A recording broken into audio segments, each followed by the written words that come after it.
김한지 박사님 어서 오세요. 안녕하세요. 안녕하세요. 네. 월요일마다 뵈니까 너무 좋습니다. 진짜. 네. 오늘은 환율 얘기 좀 예. 해주십시오. 네, 뭐 킹달러, 뭐 강한 예, 달러, 예. 뭐 슈퍼달러. 네.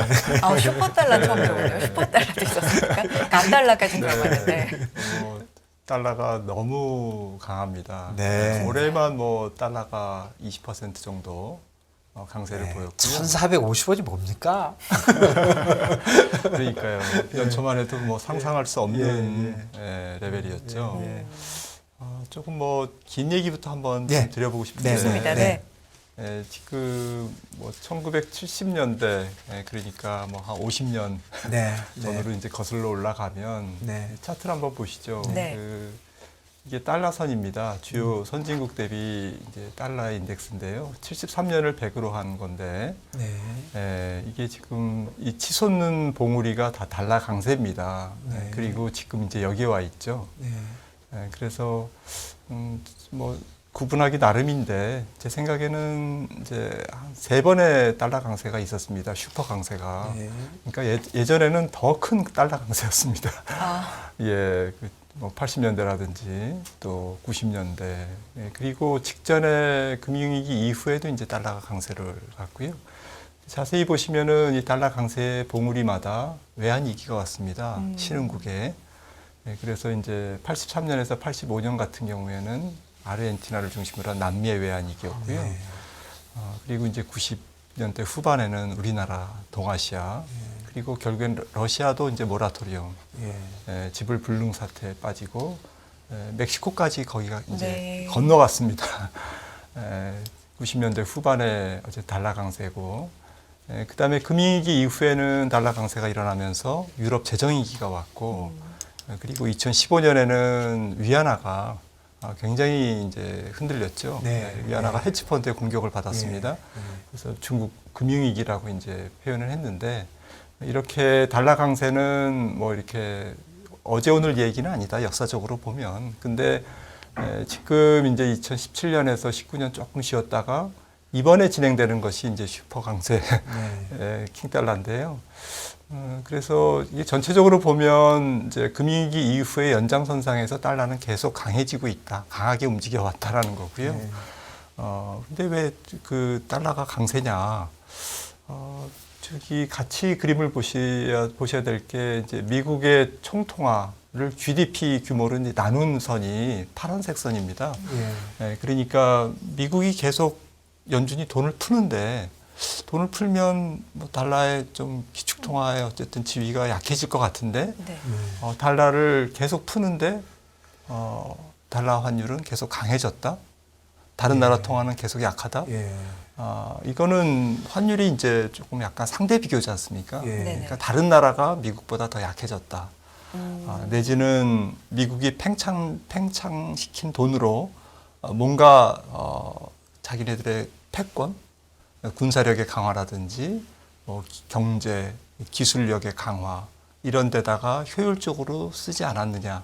그러니까 통화는 한쪽에서 계속 찍어냈는데 윤정기를 돌려서 그 돈으로 미국은 강한 달러를 유지할 수 있는 힘이 더 생긴 거죠.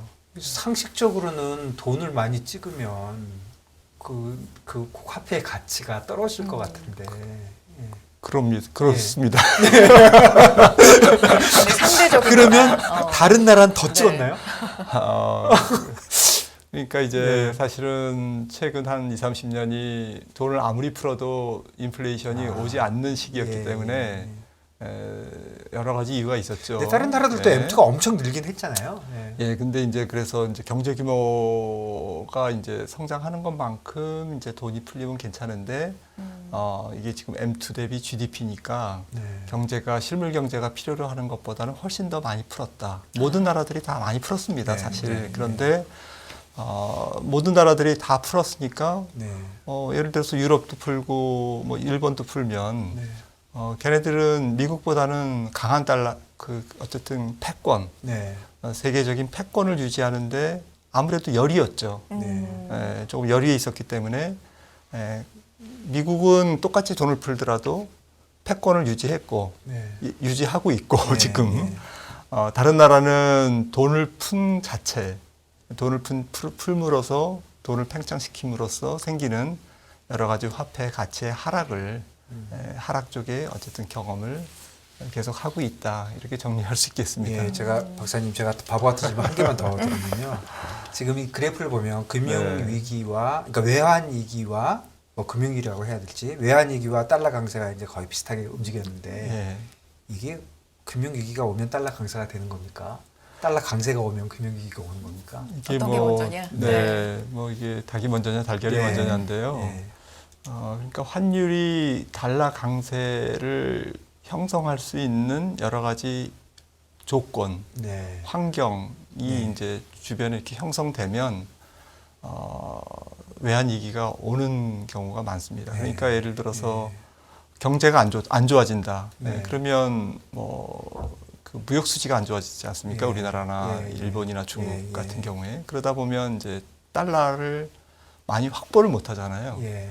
그러니까 경기가 안 좋아지면 이제 안전 통화를 선호하니까 사람들이 예.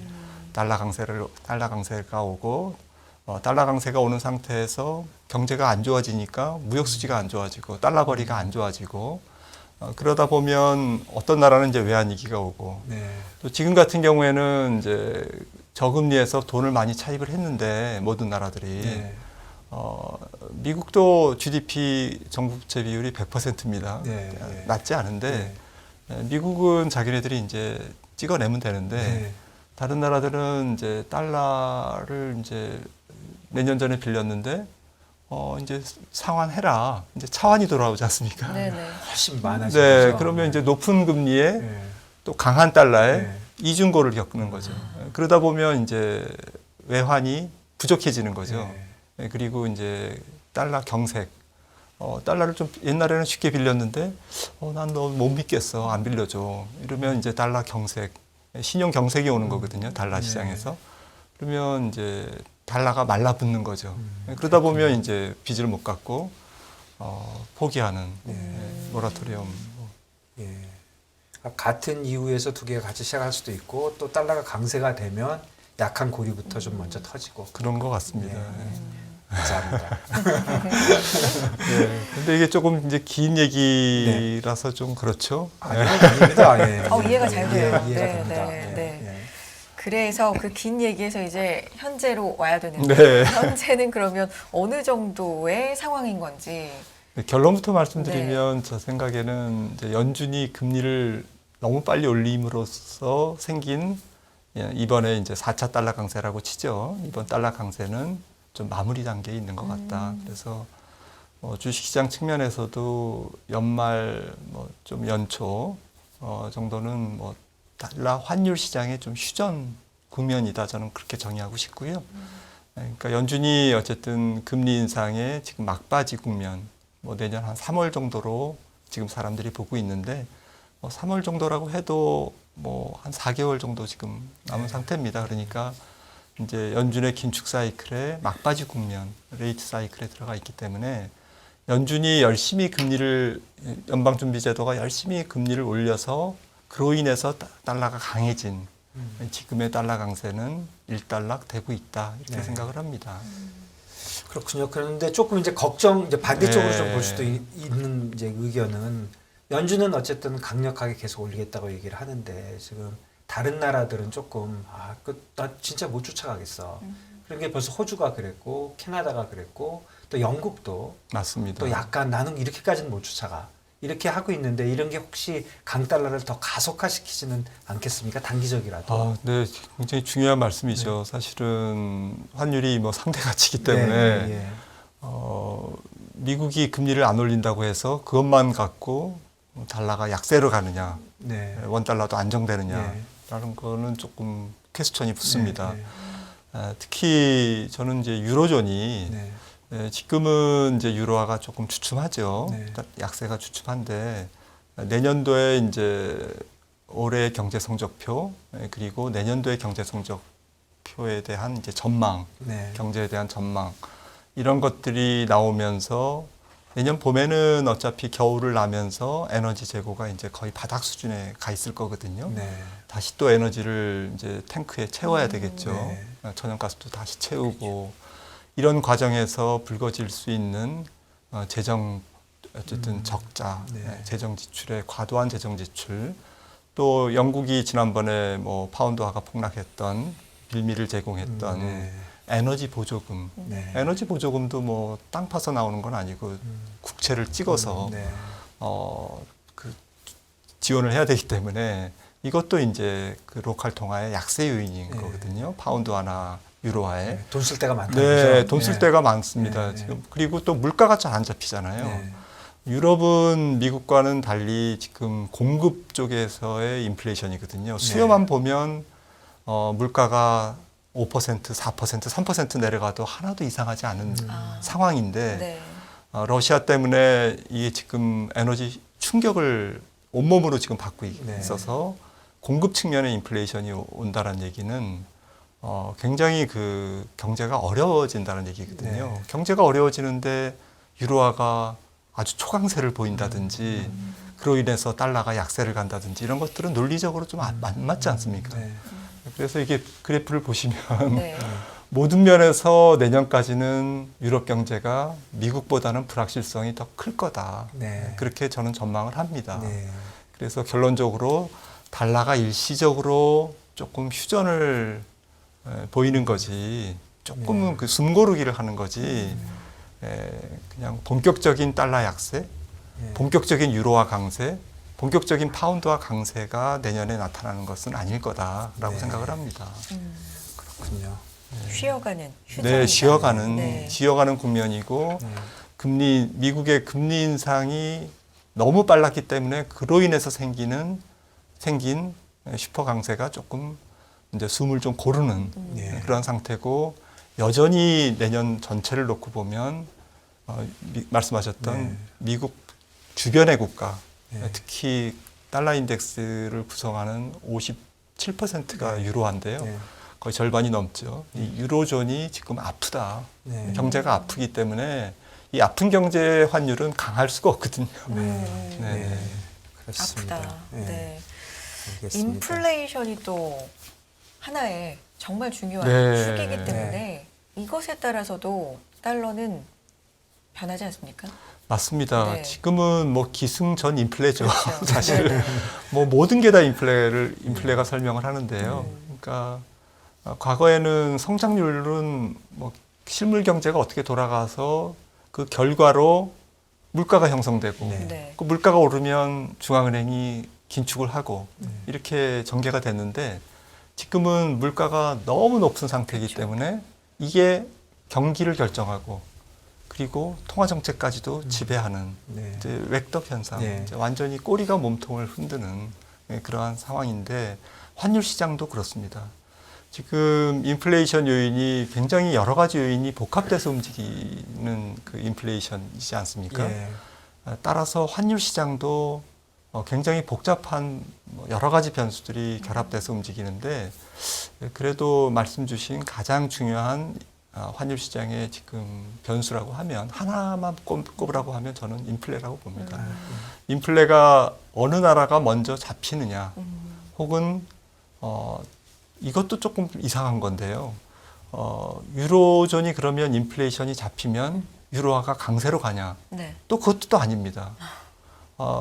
유로존의 인플레이션이 잡힌다는 얘기는 앞서 말씀드렸듯이 공급 측면의 인플레이션 요인이 조금 물러가고 유로존의 이제 실물 경기가 굉장히 안 좋은 상황. 네. 지금 마이너스 성장이 내년에 들어갈 것 같은데 이럴 정도로 안 좋은 상황을 반영한다라는 거니까 이것도 좀 유로존 물가가 무조건 안정된다면 그로 인해서 유로화가 강세로 갈까? 그것도 아닌 것 같더라고요. 그래서 경기 굉장히 자체가. 네, 그래서 네. 조금 헷갈리셔서 제가 네네. 차트를 한번 준비해 좋습니다. 왔는데요. 네. 먼저 달러부터 보시면 미국 상황은 물가가 지금 이제 뭐 물가 상승률은 조금 이제 약간 이제 고개를 숙였죠. 네. 네, 지금 9%대에서 지금 이제 8.2%까지. 네. 또 이제 다음 주에 이제 10월 물가가 나오지만 네. 한 8.1% 이렇게 예상이 되고 있고요. 그다음에 이제 달러 인덱스가 지금 최근에는 물가 곡선이랑 이제 거의 비슷하게 움직입니다. 그래서 미국은 이제 물가가 안정되면 당연히 이제 통화 긴축이 조금 이제 누그러들지 않겠습니까? 그러다 보면 달러가 조금 약세로 갈 수 있다라는 거죠. 이거는 이제 설명이 되죠. 지금 그래서 1차 달러 강세는 연준의 고강도 긴축이 원인이었는데 이거는 지금 지나가고 있다라고 말씀을 드린 거고요. 유로존을 보시면 이제 유로존과 미국의 물가 차이를 한번 그려봤습니다. 네. 굉장히 치솟죠. 그러니까 유로존의 물가가 공급 사이드의 뭐 에너지 쇼크 때문에 굉장히 치솟습니다. 그런데 유로존의 물가가 안정된다라는 얘기, 미국보다 유로존 물가가 조금 차분해진다라는 이 말은 결국 유로존이 경기 침체가 실물 경제 쪽에서 확실하게 진행될 것이다. 네. 라는 것이 그런 것이고요.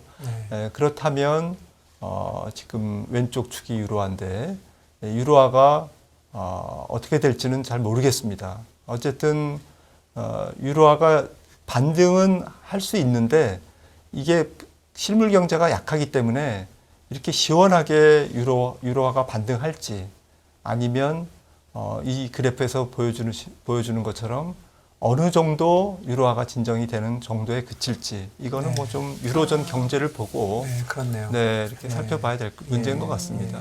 지금 저 표 중에 전 특히 보이는 게 1차 달러 강세와 2차 달러 강세의 네. 22년과 23년의 내용이 좀 다르다. 네. 그런 네, 말씀해 네, 주시는 네. 거네요. 네.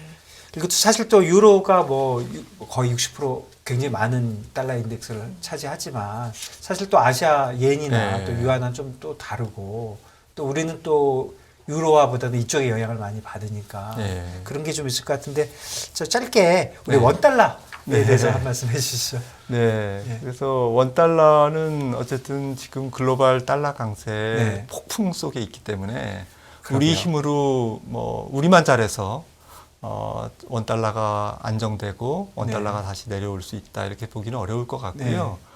특히나 우리나라 지금 올해 무역수지 적자가 거의 한 500억 달러. 그러니까요. 예. 지금 7개월째 무역수지 적자고 수출 증가율이 지금 뒷걸음질 치고 있고 그 요인은 반도체와 중국 경제 네. 부진. 이러한 그 한국 원화를 결정하는 한국의 고유의 어쨌든 요인도 있기 때문에 원화 약세는 글로벌 달러 강세가 조금 주춤하고 유로화가 조금 반등한다고 해도 조금 1,400원을 살짝 깨면서 1,300원대 후반에서 예. 역시 숨고르기를 하는 그러니까 과거처럼 1,200원대에 내려온다든지 뭐 그 이하로 내려올 정도의 원화 강세는 내년까지는 조금 쉽지 않다.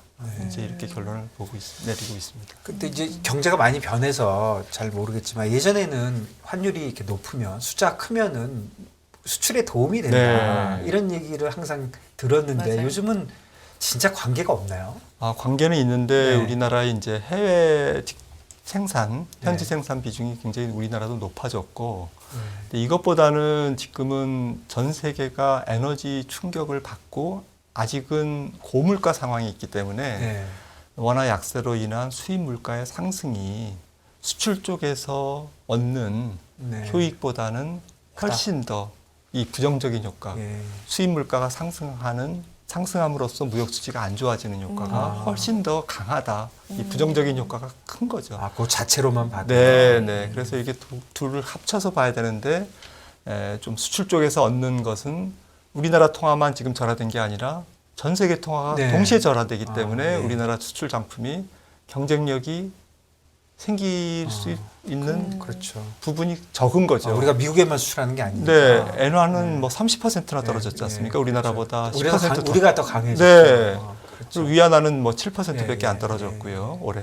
그러니까 이제 이런 부분도 고려하면 지금은 수입 물가 상승 쪽에서 우리나라의 무역 수지가 안 좋아지고 이게 원화 약세에 조금 부담을 주고 있다. 그러면 결국 무역 수지도 우리가 다시 흑자로 돌아서야 되겠네요. 네, 그래서 네. 수출 경기가 돌았으면 네. 세계 수요가 좋아진다는 얘기고 네. 그 얘기는 달러가 힘을 잃는다는 얘기거든요. 사람들이 굳이 안전 통화를 집착할 필요가 없는 거죠. 네, 그러다 보면 달러 자체가 조금 약세로 갈 수 있는 힘이 생기고 우리나라는 또 수출해서 또 외화를 많이 벌어들이고 수출 증가율이 돌았으니까요. 이럴 때 원화도 본격적인 강세를 보일 것이다. 우리 무역 수지가 흑자로 돌아서는 그런 포캐스트가 있나요? 지금 언제쯤 돌아설 거다 이런 뭐 희망이라도 아니면 그런 뭐가 있나요? 세계 경제 사이클에 달려 있는데요. 네. 제 생각에는 한 2024년 내년은 지나야. 아 그래요? 네, 그런데 이제 점진적으로 내년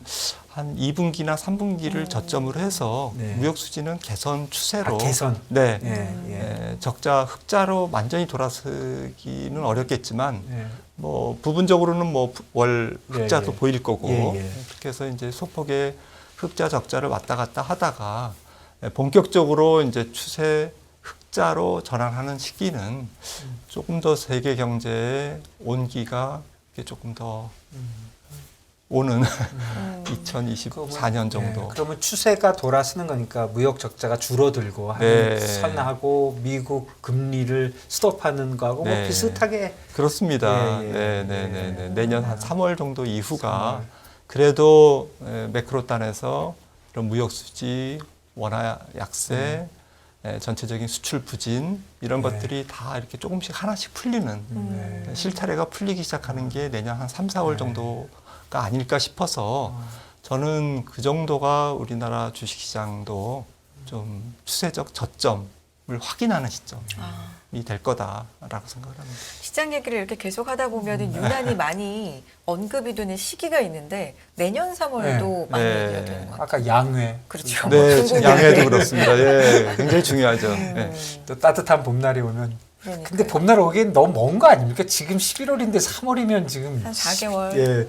좀 죄송하게 급한가요? 조금 뭐 길다면 긴데 예. 그래도 이제 겨울을 잘 이렇게 따뜻하게 놔야죠.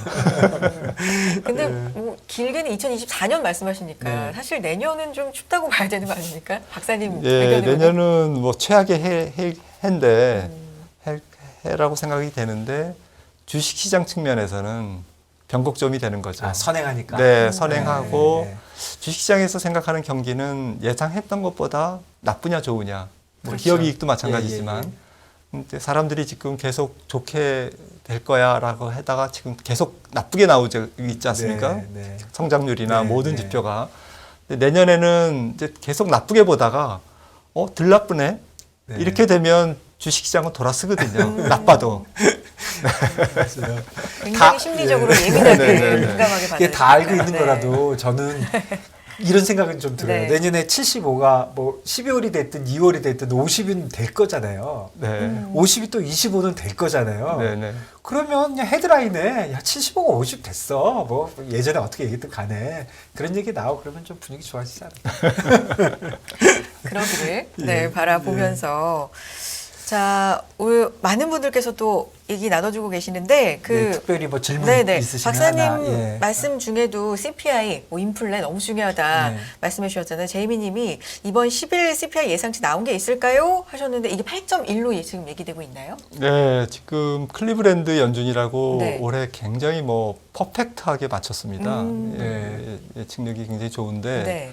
지금 8.11인가 헤드라인을 예. 지금 전망하고 있고 그러니까 8.2에서 크게 안 떨어지는 예. 거죠.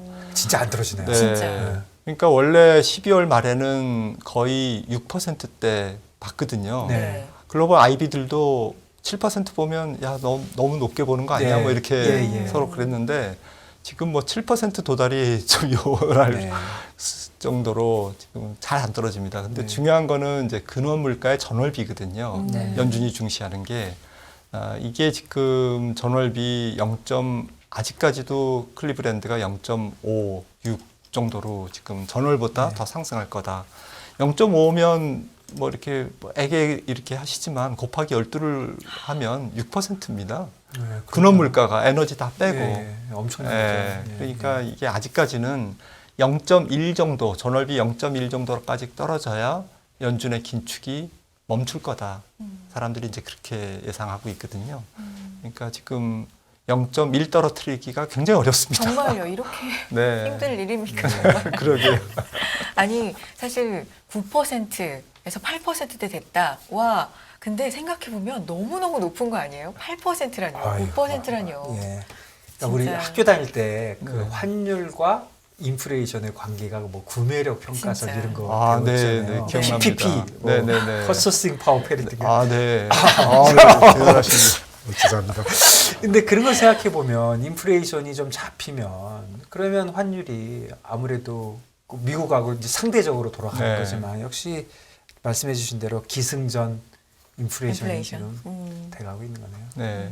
다시 CPI 또 이번 주에 또 열심히 봐야 되겠네요. 그러니까 말씀해 주셨지만 앞서서도 도돌이표예요. FOMC 끝나면 CPI고 네. 뭐 그다음 고용이고 그러니까 계속해서 지금 FOMC 중계를 할 게 아니라 CPI 발표 중계. 네.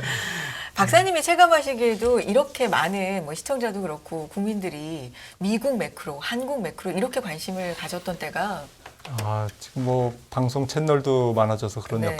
영향도 있겠습니다만 이게 매크로의 영향이 투자자분들에게 그렇게 와닿는 거는 뭐 지금 사상 최고인 것 같고요. 그렇죠. 근데 제 생각에는 너무 매크로 지표에 몰입하실 필요는 없습니다. 아. 네, 지금 추세가 좋아지는 추세냐 나빠지는 추세냐 이런 것들을 좀 아우러서 전체적으로 이렇게 판단하시는 게 중요하지 숫자 자체는 사실 중요하지 않거든요. 네. 주식시장은 뭐 저는 3차원 또 시간까지 고려한 4차원의 세계라고 생각을 하고 있기 때문에 여러 가지 변수들이 너무 많이 지금 주식시장에서 좀 돌아다니고 있지 않습니까? 네. 영향을 주고 네. 그래서 종합적으로 판단했을 때 주식을 사기에 좀 편안해지는 상황이냐 아니면 조금 더 나빠지는 상황으로 가고 있느냐라는 쪽에 이제 두 가지 판단만 이제 항상 하시려고 노력하시면 오히려 이런 좀 어려운 경제 방송도 쉽게 네. 좀 이렇게 보실 수 있을 것 같습니다. 진짜 중요한 네. 말씀 해주셨네요. 0.1에 1이 일비하기보다는 전체적인 네. 흐름을 네, 네, 네. 주식시장은 3차원, 4차원이다 라는 말씀 남겨주셨고요. 다음 주 월요일에도 좋은 비유 부탁드립니다. 김한진 박사님 여기서 보내드리죠. 고맙습니다. 감사합니다.